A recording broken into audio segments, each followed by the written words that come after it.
What's up, everybody? Here off the field with Isaiah Robinson, special guest Keenan, Connley. How you doing today, bro? What's going on, bro? Appreciate you for having me, bro. Appreciate you for coming on. Before we get in this interview, I want to make sure y'all like, comment, and subscribe to this video. Anybody else y'all want to see in the show, just comment down below. We go get your questions answered.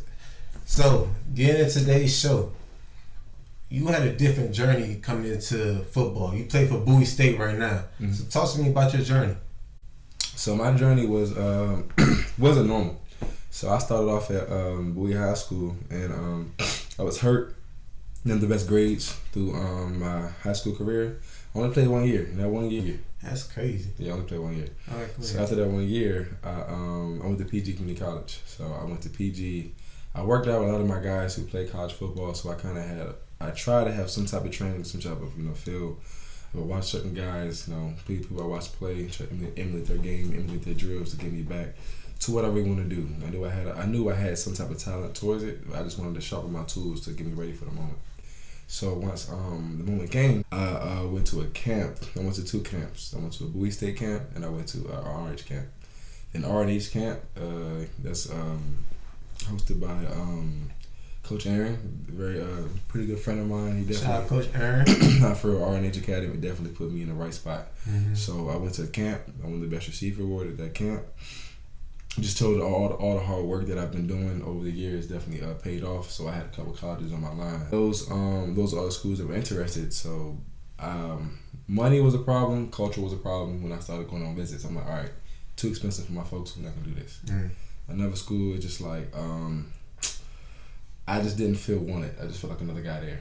Okay. I didn't feel like I was wanted. So I said, I'm going to go somewhere I feel like I wanted or like it's close to home. So Bowie, coach told me to give me one more semester at Golatt State. Coach Damon Wilson. One more semester at PG Community College, and after that, I went to Bowie the next semester to play my first year of college ball. That's crazy. So that's actually a crazy story. So what kept you motivated the whole time, or because only playing 1 year of high school and then now you're playing at the college level. First of all, you gotta be talented to do that. Second of all, you gotta be motivated and keep grinding just to keep your body in shape and going through all that. So what kept you motivated and what kept you down for that hunger? So getting motivated is I'm a motivated person. So I need something. Football is always something that drove me to do better in life. It always drove me to do good. So that's all the motivation I needed, because I knew that was the main goal. I knew football was gonna help me get through school. Mm-hmm. I knew football was gonna help me be the best person I could possibly be, because I know what it brings. So the opportunity came. I'm just like, I know what I can do. Mm-hmm. It's just time for me to prove, my abilities, basically. I feel that. So talk to me throughout them hard times. You ever had any sleepless nights over football? You ever cry over football? Because this is all the emotions, all passion you give me your all into trying to make it to the league. You ever had any sleepless nights or cried over this shit? So for sure, I've had moments where I've cried and been a little frustrated because I'm not getting the results that I know what I can do. Mm-hmm. The first year was mainly, it was me holding me back. I know what I can do. I know the ability that I had. It was a mental game at first. I didn't have prior experience to college football, so once I got it, I'm trying to understand, depths of route, depths of route timing, blocking was never a problem for me, but timing of the route, consistently catching the ball was a problem in the moment. Routes were never a problem. Maybe off the pressing, get off press was a problem at first because I ain't played pads in 5 years. Mm-hmm. So it was all new for me getting back into it. Once I got into it, I was cool. It's spring ball, I balled. I completely balled my first year. Season came around, practice, I started getting too excited. So I was more worried about not making a mistake than making a play. And that's where it messed me up mentally. I was too worried about what the coaches thought. I was too worried about what I, should be doing and what I could do instead of just doing it. You know what I'm saying? So that was definitely a moment of frustration. And this past season, I was just frustrated because I knew I had the tools and I was balling in practice and just wasn't getting any play. Even I was worse the year before and had more playing time than I did this past year. So of course I was frustrated because I know what I can do. When you work so hard for so long, it's all you put into. You're risking money, you're risking time with your family, time with your friends, just over something that you really love, a goal you have. when it don't pan out, it's frustrating. It's not a good feeling when it don't pan out. Facts. And it's just crazy because you're not the only one going through this right now. I'm not the only one going through this right now. There's tons, hundreds, thousands of athletes out there, and just people that don't make it to the next level for real. You feel me? So like, even right now, like, keep grinding, keep doing what you gotta do, because you just gotta worry about yourself at the end of the day, and God got you. For sure. God's not gonna give you too much you can't handle. God got you. So yeah, that's a fact, for sure. That's definitely a fact. Now we get into the trivia questions. We about to see how smart he is. 24 undergrad for a reason. But you know sports though. There's a couple. Yeah, all right. We'll see if we can get something. Nah, that's a bet. In meters, how big is an Olympic-sized swimming pool? 75 meters, 50 meters, or 25 meters? I don't know. Let's just say 75. Damn, you really don't know sport. Okay, it's 50. It's 50? It's 50. Okay, yeah. I did not know that. I'm not gonna lie to y'all. No, well, you just a football player. Yeah. I'm just literally just a football player. I ain't got you. So let's go to football. Which NFL team was originally called the New York Titans?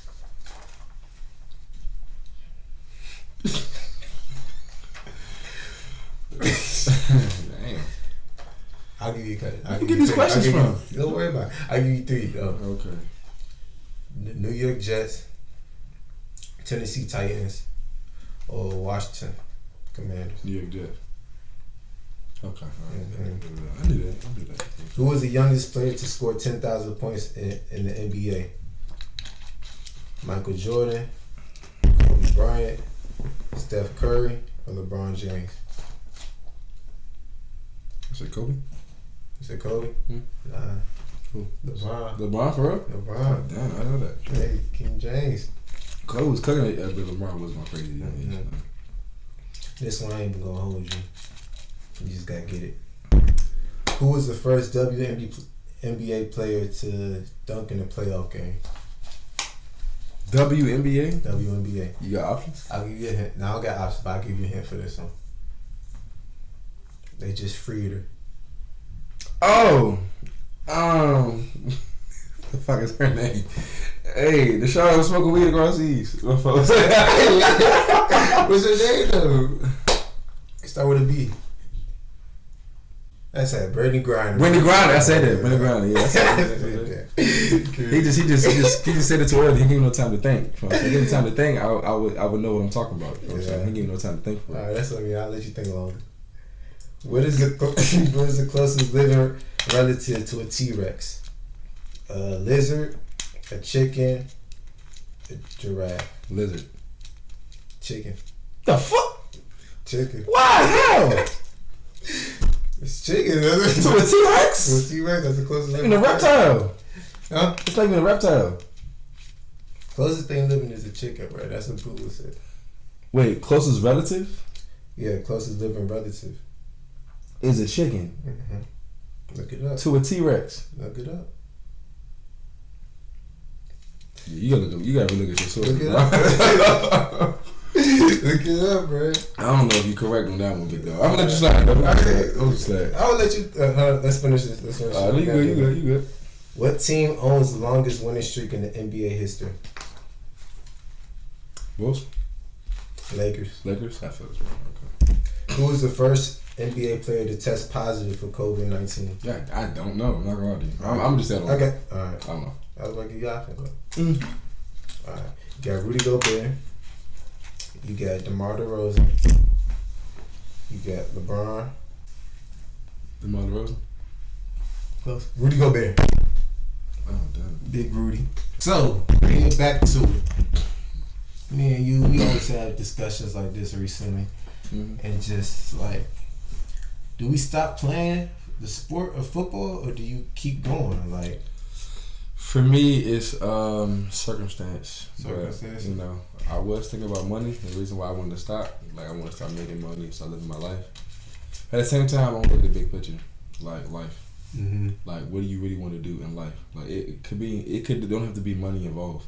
You know what I'm saying? Mm-hmm. What are your dreams, your aspirations? What do you really want to do? You know what I'm saying? What is something that when you die, you can be satisfied and say, this is something that I achieved. This is something, regardless of if money came out of it or not, this is something I always wanted to do. And, you know, letting go of a dream like that, even though, you know, it's not easy letting go of a dream like that, you feel what I'm saying?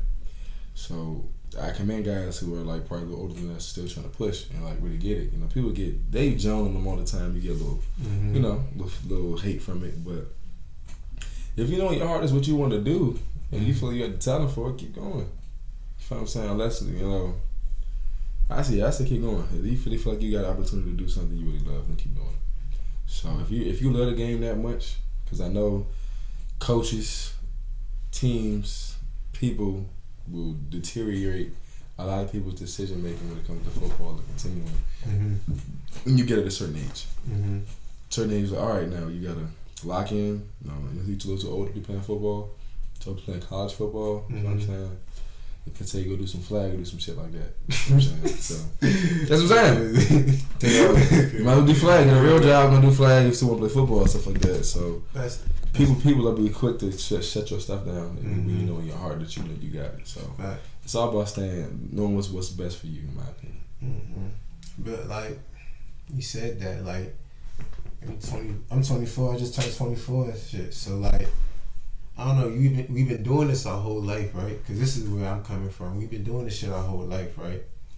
And it's like I see other avenues. I see other ways to make money, and it's like, do I want to pursue that, or do I want to really take another year to pursue my dreams, right? Because I have another year to play, but it's like, and also move on and things like that, right? But it's just like, do I want to keep chasing it, or do I want to have a sure guaranteed way of making money? That's true. You feel me? One of my friends told me, he was like, money gonna be there. Money ain't gonna change. It ain't gonna go nowhere. Money gonna be there for you to get. But doing something you love won't be there forever. You know what I'm saying? The game will not be there forever. Facts. If you have one more year just to give yourself a chance, regardless of that 1 year, regardless of how it goes, you have a chance. You know what I'm saying? Give yourself opportunity. If you only have one more year left, why not? What's 1 year gonna do to the rest of your life? Right. You feel me? So that's basically my logic of it at this point. That's facts though. Cause hey, you do live for a long time. That's what I'm saying. Like, and after the ball goes flat, it's not like you can pick that bitch back up. So. Exactly. You feel what I'm saying? So it's all up to you and how you want to live your life. Yeah. Anybody else that's going through things like this right now, just make sure you don't lose confidence in yourself, and make sure you prove to yourself who you are. You say you are. Like that's. In the words of Stephon Diggs, man, for sure. Somebody say Stephon, I live. That's something to live by, for sure. Yeah. He said. So let's talk about football and things like that, and that's just every day putting our life out on the line for real, right? Because anything could happen. Like, prayers go to DeMar Hamlin and his family right now. Just like this. Prayers up for 3. But that's scary. That's scary. Like that'll make me always think about playing football. Because you've never seen it before. Once you see it happen, it's like, damn, bro. Could that be me? Yeah. You know what I'm saying? Could that be someone else? Could that be one of my teammates? Could that be someone I love? You know, going through something like that. So it's a blessing he's still alive. You know, to be revived twice in the field, taken to a good hospital, and he's still sedated, still critical condition. But he's definitely pulling, like, it's like, a positive, you know, way towards him, you know, coming back. For sure. So just praise going out to them. Yeah, praise out to them. Because where were you at when you seen it?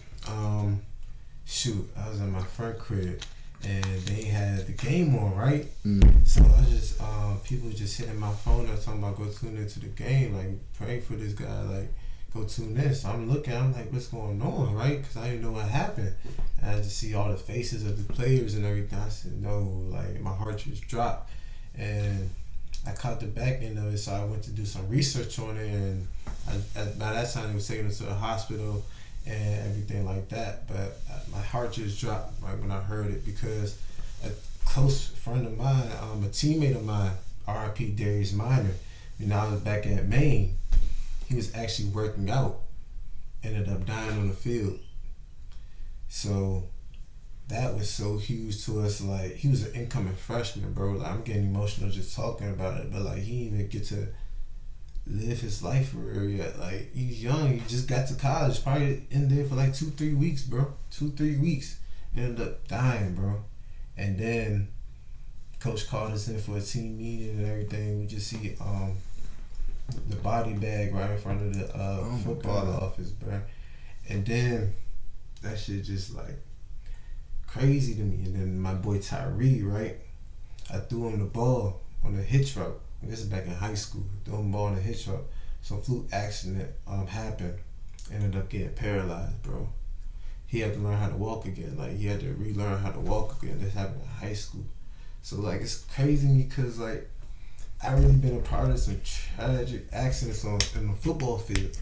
And stop playing, like, when I told you I felt like stop playing and actually take a look back and see how football is, bro. Like, every day we risking our lives for something, bro, because that could really, any fluke accident can happen, bro. Like, that's why it really comes to a matter of fact to how bad do you love the game, because even growing up, bro, like, talking to people, like, they like risk their lives every day, but I didn't realize how the magnitude of it. Yeah, that same cliche. I died for the game. I died for the game. Play the game like it's your last. Mm-hmm. Those kind of cliches, you know, it's taken for granted, in my opinion, until like it really happens. Yeah. So once it really happened, it's like, wow, like, all right, someone really almost lost their life for the game. Mm-hmm. Like, really nearly died trying to play football. Right. So it's like, I don't know if I could come back after something like that, bro. That is really insane. R.I.P. Darius Minor, prayers to all his family and everybody that knew him. But let's talk about another topic that's just so crazy and how we're looked at as athletes. Like, for real, bro, we everyday people, just like anybody else. We go through the same stuff, right? For sure. We just play a sport. So let's talk about Skip Bayless and what he tweeted out. And like, what are your feelings towards that? He just insensitive, and didn't look at the big picture. Mm. So when someone's life is at stake, it's not about football. Mm-hmm. It's not what it's about. It's about supporting whoever is in that situation and praying for him and his family. Mm-hmm. Football doesn't matter at that point. Granted, I'm pretty sure we all wondered what the hell was going to happen with that game, because it was going to be a good game, regardless. Like, I was excited for that game. I was too. So that was besides the point after that. You know what I'm saying? So after the injury, just like all that excitement is gone. I don't even care about it no more. Like, they can't continue this game. Like, they'll figure something out. I mean, they're a $1 billion organization. I know they can figure something out. But to have someone, you know, damn near die in the middle of the field, you know, and have Skip come up and say, hey, basically, we're why aren't they continuing the game? Mm-hmm. You know, injuries happen all the time. You know, I pray for him, make sure he's okay, but this is big for playoff implications. This is big for, you know, the sport. Like, why are they stopping the game? That shit ain't important now, bro. At all. That shit don't matter at all. At all. Like, you see endless players, you know. And endless players getting to it with the media for people saying ignorant shit. Mm-hmm. You know what I'm saying? Say ignorant ass shit. And shit that don't even mean that it's no point. Right. The point of that incident is to pray for DeMar Hamlin. Mm-hmm. That's the point of it. You know what I'm saying? That's what you need to do. That's what your only focus should be. The game will play out however it plays out. When real life strikes, all that shit stops. Right. You know what I'm saying? Mm-hmm. In the NFL, I commend the NFL for doing a good job for actually stopping it. Yeah, definitely. For a second, I definitely thought they were going to continue that game. I'm like, if someone was lost their lives, you know, if you want to feel, think of it as a player. You want to feel watching somebody damn near lose their life. You can't play a game. You can't call a play. You can't even make a play. Right. Your mental is done. Like, you're not going to be concerned about someone else's, you know, imagine someone trying to make that exact same hit or trying to tackle. You going to be leery. You're like, all right, I just seen someone almost die on the football field for the shit that we're doing currently. Mm-hmm. Why the hell would I want to step out of here 5 minutes after that happened? Right.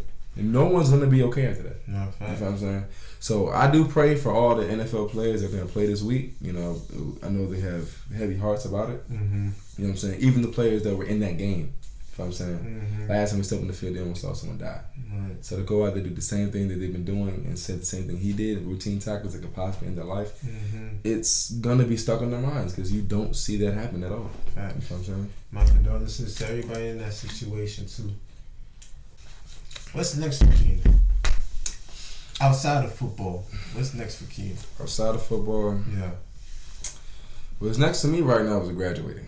Okay. That's my main goal right now. I'm trying to graduate. I graduate in spring.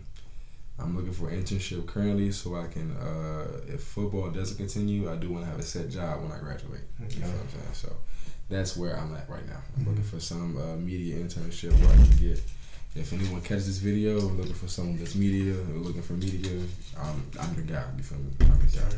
But I'm just saying, so other than that, that's basically what I'm working towards right now. Yes, sir. So go get your media, go hit them up. Hey, smart guy right here. So, despite the trivia shit, you know what I'm saying? Despite that, don't worry about the trivia stuff. Yeah. That don't even matter right now. So now we get to the hot seat questions of the interview. You ready for this? Yeah, let's talk. Come on. All right. Hey, it's not talking. It's just going to be like quick answers. Quick answers as quick as you can. Okay. All right, cool. What is the worst assumption someone's made about you? I'm a whore. Okay. Who cheat more, women or men? Tie. Both. Oh. All right, I'll explain. Hold on. Men cheat stupid. Women cheat smarter. Cool. What is something that makes you extremely uncomfortable? People I don't know having like they're too close. Personal space. I don't like when people too close. What is the most spontaneous thing you ever done? Spontaneous? Yeah, spontaneous. Took someone to Cancun for their birthday. Okay. Top 5 receivers in the league this season. This season? This season. Jettis. Tay Adams. Tyreek. Diggs. My man, shit. Terry McLaurin. That boy going crazy. Okay. That's good. Terry C.D. Lamb. I say C.D. Terry C.D. Lamb. That job going crazy.